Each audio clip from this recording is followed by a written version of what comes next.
Goeiedag, ek is Renier Swart, saam met my is Wally Green, ons portefeuljebestuurder, en hy gaan ons 'n bietjie agtergrond gee van wat in die beleggingswêreld aangaan. Wally, die jaar het goed begin met goeie beleggingsopbrengste, maar saam met dit ook verhoogde geopolitiese spanning. Wat was die belangrikste gebeure wat tot dusver gebeur het in die markte 2026?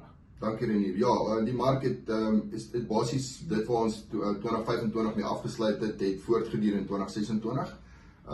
Ons ervaar steeds goeie opbrengste. Dit word meestal gedryf deur dieselfde sektore.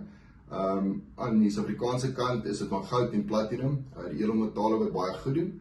Aan die buitelandse kant sien ons bietjie van 'n sektorrotasie plaasvind. Mense raak bekommerd oor die kunsmatige intelligensie sektor of AI sektor. En die impak daarvan op maatskappyverdienstes en sekere sektore. So jy sien 'n bietjie van 'n rotasie wat daar plaasvind.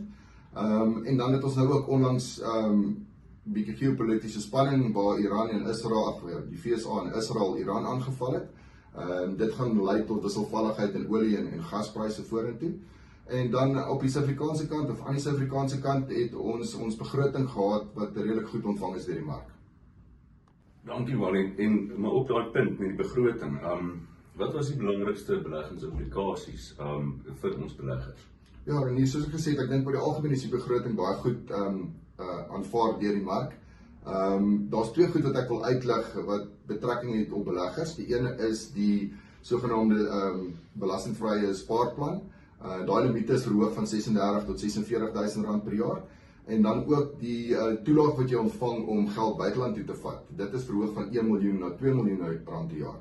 So daar wil ek beleggers aanraai as jy nog nie 'n belastingvrye spaarplan het nie, kontak ons adviseurs en kry daai ding in plek. En dan aan die buitelandse kant met die toelaag wat verhoog is, ons is positief oor die rand. Die rand kan nog sterker van hier af gaan, maar ek dink beleggers moet gebruik maak van hierdie verhoging wat ons nou gekry het en basies toevoeg tot hulle buitelandse beleggingstoelaag. Wally, hoe gaan jy reageer in jou portefeuilles op hierdie VSA-Iran konflik? Ja, Renier, ek bedoel ons het al baie konflikte oor die jare gesien en baie groot markbewegings wat veroorsaak is daardeur. Wat ons oor die jare gedoen het is om nie paniekerig te raak nie, om nie te reageer op hooflyn opskrifte in koerante en televisie nie. Beleggers kan verseker wees dat die portefeuilles goed gestruktureer is oor verskeie sektore en geografiese gebiede. Ons fokus op maatskappye met goeie balansstate, goeie kontantvloei. En ons sal eerder enige dalings in die mark as 'n geleentheid sien om by te voeg by kwaliteit besighede. Baie dankie Wally, baie interessant.